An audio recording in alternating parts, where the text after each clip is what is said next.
Hello student,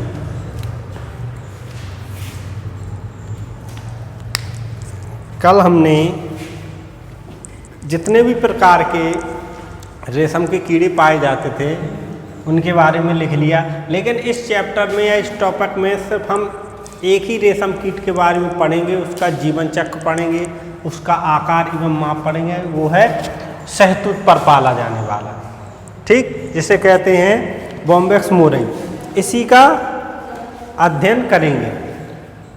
तो अब जो नेक्स्ट है उसमें आप हेडिंग डालेंगे शहतूत का रेशम कीट,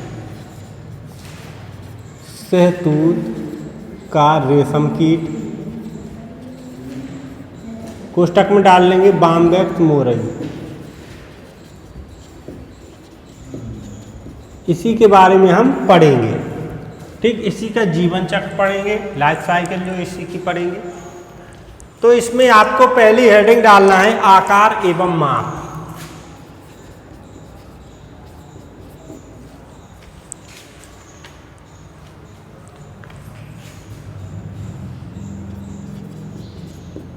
या बाह्य संरचना कुछ भी डाल लो,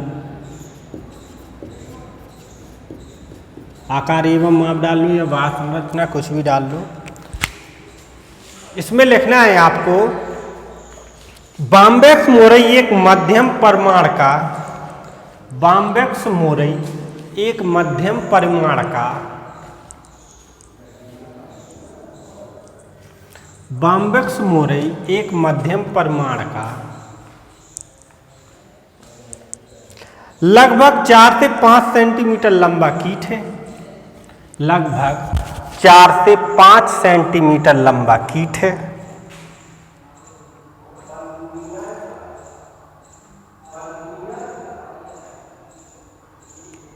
इसके सिर में एक जोड़ी संयुक्त नेत्र, इसके सिर में एक जोड़ी संयुक्त नेत्र,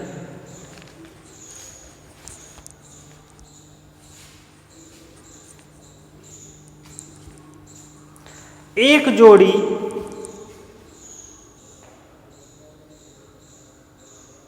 श्रृंगिकाएं, एक जोड़ी श्रृंगिकाएं,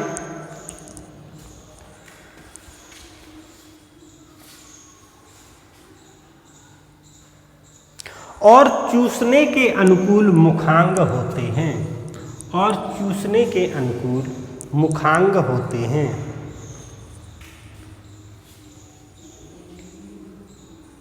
दो जोड़ी पंख और तीन जोड़ी टांगे होती हैं।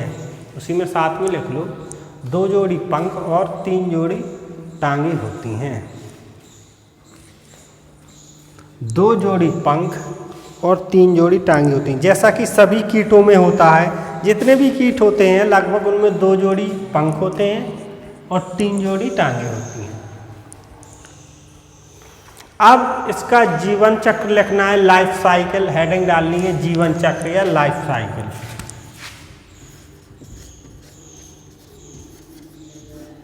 नेक्स्ट हेडिंग है आपकी जीवन चक्र व लाइफ साइकिल।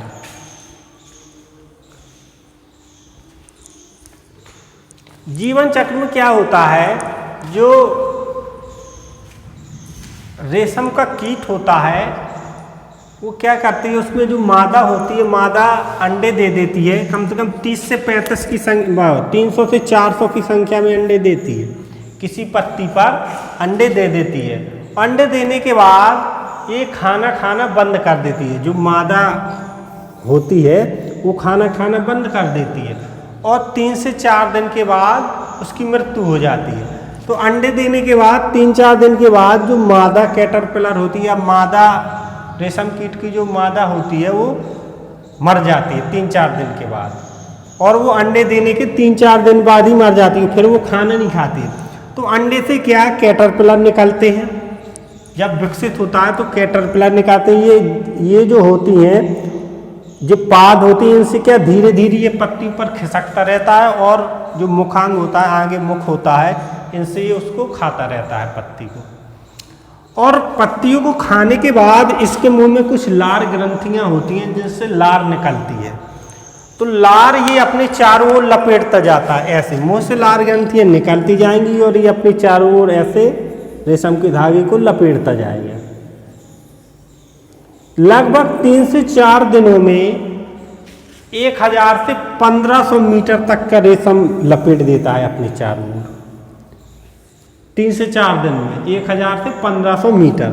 अब जब चारों ओर ये लपेट लेगा रेशम को, क्योंकि इसके अंदर जो ग्रंथियां होती हैं उससे एक लार स्रावित होती है, और जब वो ग्रंथियां बाहर लार निकालती है तो ये अपने चारों ओर लपेट लेता है और हवा के संपर्क में आने से ये क्या सूख जाती है, लार सूख जाती है और रेशम बन जाती है। चारों तरफ लपेट लेता है। जब चारों तरफ लपेट लेता है तो निर्माण होता है कोकून का।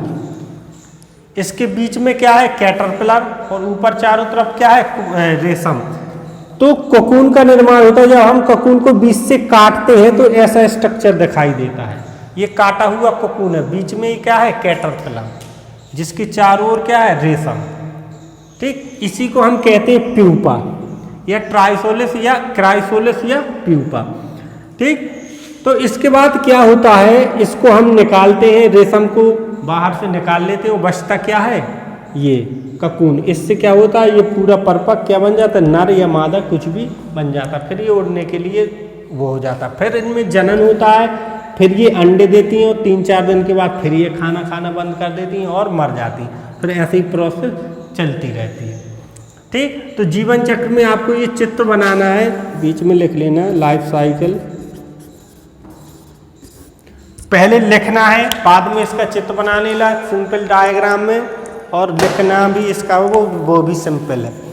तो इसमें लिखो लाइफ साइकिल में, रेशम कीट एक लिंगी होने के कारण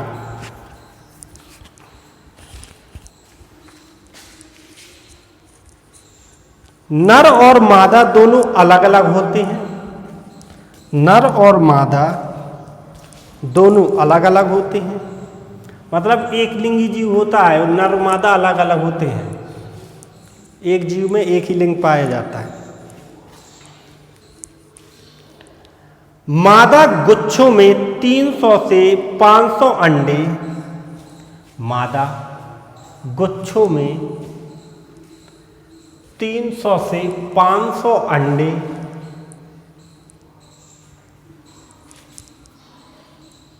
शहतूत की पत्तियों पर देती हैं। शहतूत की पत्तियों पर देती हैं।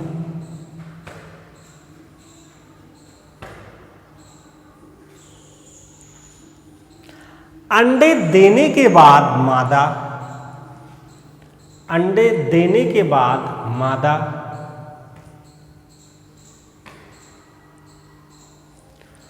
भोजन लेना बंद कर देती है। अंडे देने के बाद मादा भोजन लेना बंद कर देती है।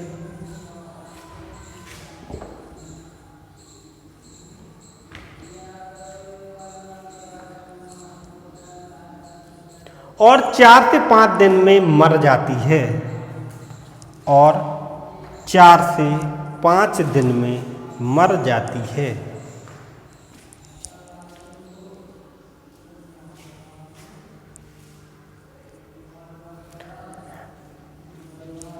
अंडे से निकला हुआ लार्वा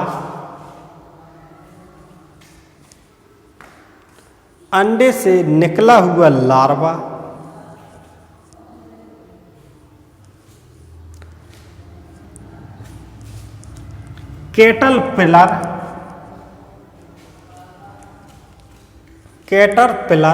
अंडे से निकला हुआ लार्वा कैटरपिलर एक छोटा चिकना एवं बेलनाकार, एक छोटा एवं चिकना बेलनाकार जीव होता है। बेलनाकार जीव होता है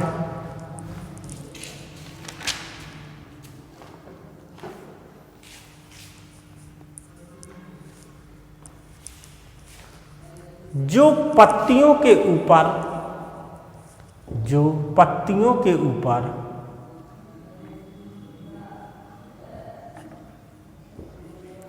पास गति द्वारा चलता है।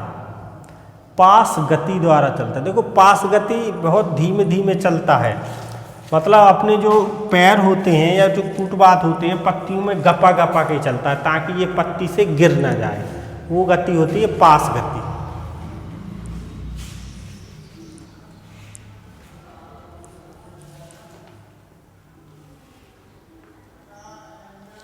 यह शहतूत की पत्तियों को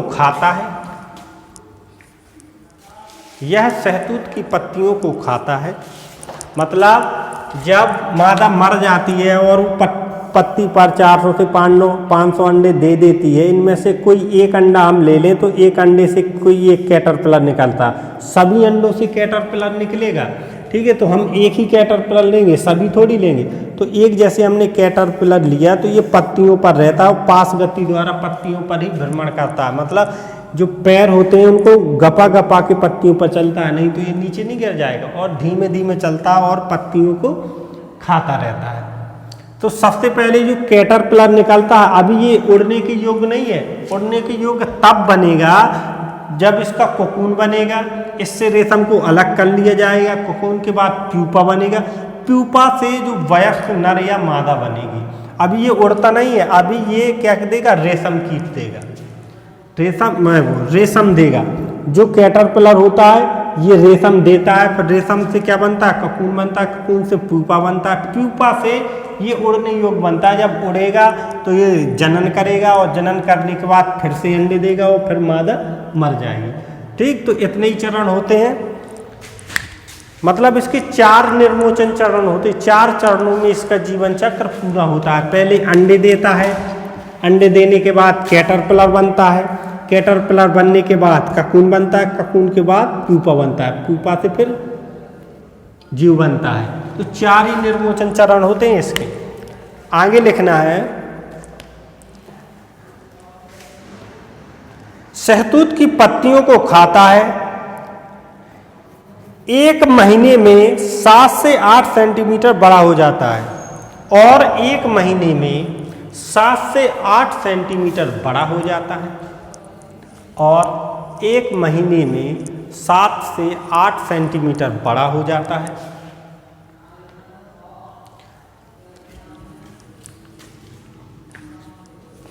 इसके बाद परिपक्व कैटरपिलर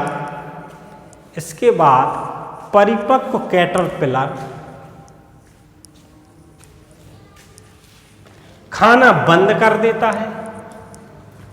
इसके बाद परिपक्व कैटरपिलर खाना बंद कर देता है।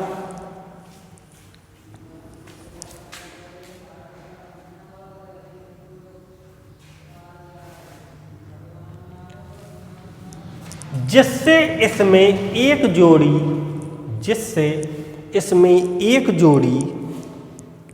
लार ग्रंथियों का विकास हो जाता है। जिससे इसमें एक जोड़ी लार ग्रंथियों का विकास हो जाता है। जब ये खाना बंद कर देता है, इसके बाद इसमें एक जोड़ी लार ग्रंथियों का विकास होता है।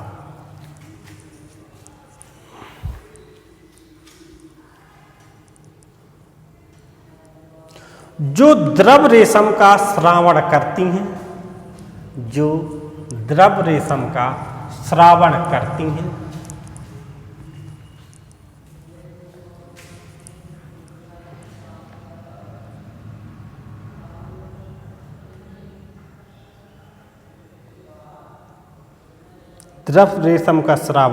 हैं।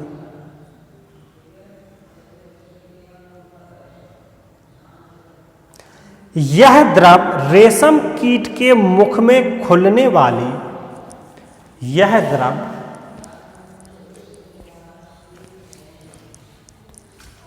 रेशम कीट के मुख में खुलने वाली यह द्रव रेशम कीट के मुख में खुलने वाली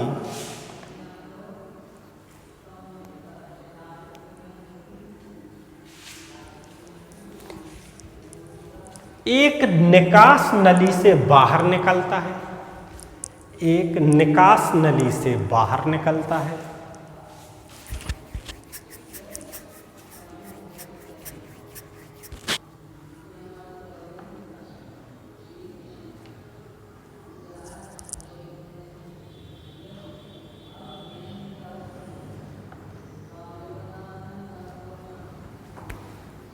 और रेशम धागों का निर्माण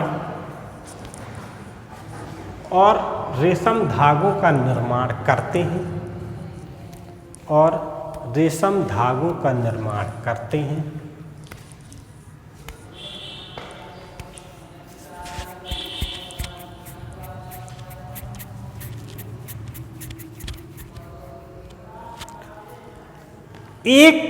देखो एक मिनट रुको। रेशम धागे कैटरपिलर के शरीर के चारों ओर, रेशम धागे कैटरपिलर के शरीर के चारों ओर, रेशम धागे कैटरपिलर के शरीर के चारों ओर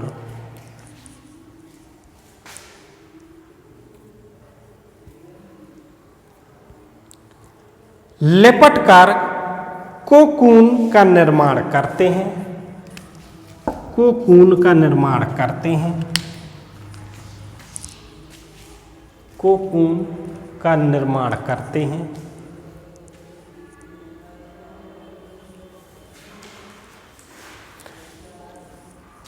एक कैटरपिलर 3 से 4 दिन में 3 से 4 दिन में 3 से 4 दिन में लगभग 1000 से 1500 मीटर, लगभग 1000 से 1500 मीटर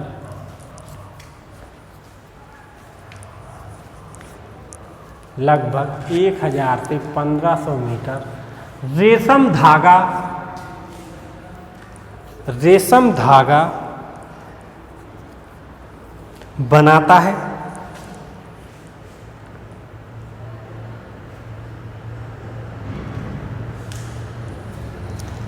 एक पखवाड़े का मतलब होता है एक दिन में, ठीक। एक पखवाड़े में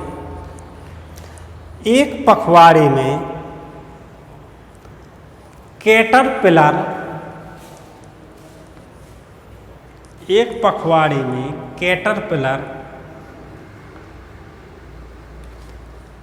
कोकून के अंदर परिवर्धन करके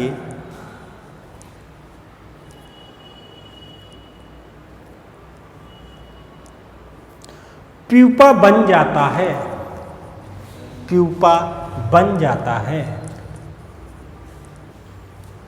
मतलब एक पखवाड़े में 24 घंटे में जो चारों तरफ रेशम लपेट लेता है, तो 24 घंटे में कोकून बनेगा। कोकून से क्या बनेगा? प्यूपा बनेगा। मतलब ये दोनों प्रावस्थाएं क्या होती हैं? 24 घंटे में होती हैं। कोकून और प्यूपा बनेगा तो ये 24 घंटे में दोनों प्रावस्थाएं हो जाएंगी। काहे के बाद? कैटरपिलर बनने के बाद जब ये चारों ओर रेशम लपेट लेता है तो इसके 24 घंटे बाद कोकून बन जाएगा और फिर प्यूपा। दोनों अवस्थाएं 24 घंटे में हो जाएंगी।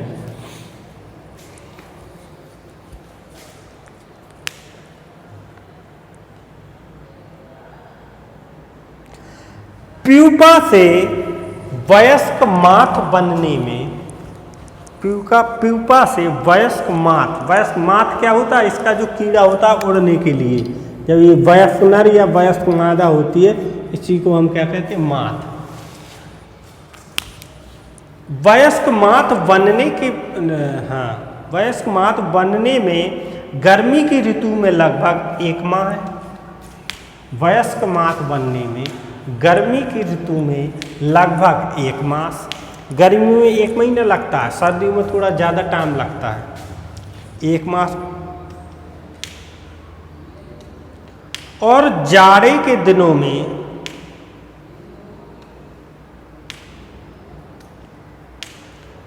जाड़े के दिनों में 3 से 5 माह का समय लग जाता है।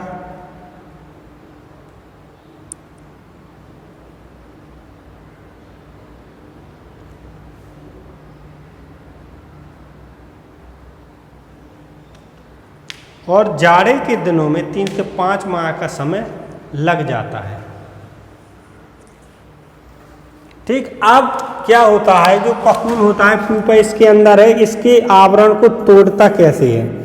इसके आवरण को तोड़ता वो ऐसे है क्योंकि इसके अंदर से एक द्रव स्रावित होता है और द्रव का अंदर भर जाता, और जहाँ पर कमजोर परत होती है वहीं पर ये धक्का देता है, तो वहीं से ये ऊपर की परत टूट जाती है, और जैसे ये बाहर निकलता है फिर रेशम को हम अलग कर लेते हैं।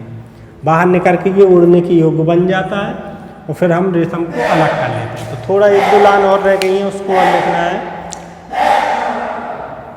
वयस्क माथ बनने के पश्चात, वयस्क माथ बनने के पश्चात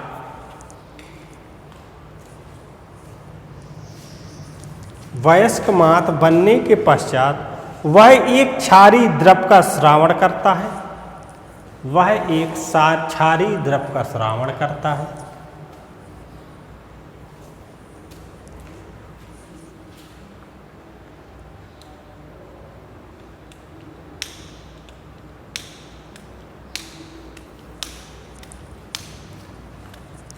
द्रव का स्रावण करता है। इस द्रव से कोकून का एक हिस्सा, इस द्रव से कोकून का एक हिस्सा आर्द्र हो जाता है। आर्द्र मतलब कमजोर हो जाता है, जहाँ पर द्रव भर जाएगा वहाँ पर तो वहाँ क्या आर्द्र हो जाएगा। हाँ, एक हिस्सा आर्द्र हो जाता है,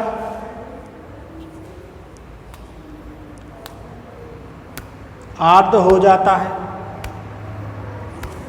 और वयस्क माथ उस हिस्से को चीरकर, और वयस्क माथ उस हिस्से को चीरकर बाहर आ जाता है।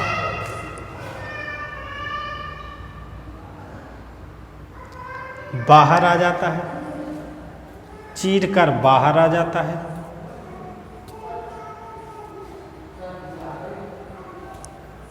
बाहर आने के तत्पश्चात ही, बाहर आने के तत्पश्चात ही नर और मादा माथ मैथुन करते हैं। नर और मादा माथ मैथुन करते हैं।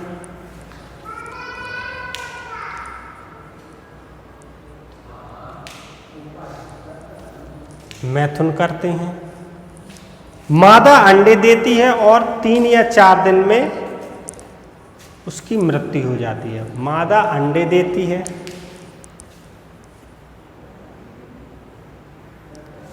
मादा अंडे देती है, फिर 3 या 4 दिन बाद उसकी मृत्यु हो जाती है। 3 या 4 दिन बाद उसकी मृत्यु हो जाती है। तो देखो सिंपल सी प्रोसेस होती है। जब अंडे देने के बाद जो मादा माथ होती है मर जाती है, तो अंडे कितने 400 से 500 इकट्ठे अंडे दे देती है। अब एक अंडे से अगर कोई कैटरपिलर निकलता है, ठीक, तो कैटरपिलर में लार ग्रंथियों का निर्माण होता है। लार ग्रंथियों से रेशम निकलती है। तो जैसे ये रेशम निकलती है तो ये अपने चारों ओर लपेट लेती है। चारों ओर लपेटने के बाद क्या बनता है? कोकून बनता है। अब कोकून के अंदर क्या होता है? ऊपर क्या होता है? इसके रेशम होता है, और इसके अंदर क्या होता है? कैटरपिलर होता है। अब इस कैटरपिलर को वयस्क माथ बनने में 24 घंटे लग जाते हैं, एक पखवाड़ा लग जाता है। मतलब जब कोकून बना, कोकून से प्यूपा बनता है। इसी के अंदर जो कैटरपिलर होता है वो वयस्क माथ बनता है। वयस्क होती ही ये उड़ने लगता है और जन्म की योग होता है। तो मतलब 24 घंटे लगते हैं, कोकून बनता है, कोकून के बाद प्यूपा बनता है। इसी के अंदर जो वयस्क माथ होता है उसको पोषण मिलता है। ठीक, तो अब जो वयस्क माथ है ये निकलता कैसे है कोकून के अंदर से? ये एक द्रव स्रावित करता है। जहाँ पर ये द्रव इकट्ठा होता है, मतलब इधर ये द्रव इकट्ठा हो गया तो यहाँ की जो जगह होगी वो आर्द्र हो जाएगी, मतलब इसमें पानी की आर्द्रता बढ़ जाएगी और यहाँ से ये कोकून की लेयर क्या होगी, कमजोर हो जाएगी। तो यहीं से ये लेयर को तोड़ेगा, बाहर निकलेगा और जैसे ये बाहर निकलेगा तो क्या बन जाएगा, वयस्क हो जाएगा और उड़ना स्टार्ट कर देगा। इसके बाद बचा क्या है, प्यूपा। प्यूपा से हम क्या कर लेंगे, रेशम कीट को अलग कर लेंगे, ये उड़ने के लिए तैयार हो जाएगा, फिर वही प्रोसेस स्टार्ट हो जाएगी। तो ये प्रोसेस चलती रहती है।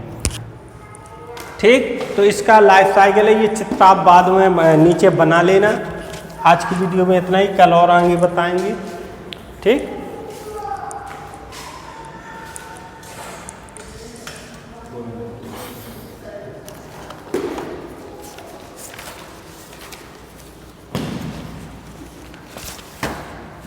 ये गिलास लेते जाओ।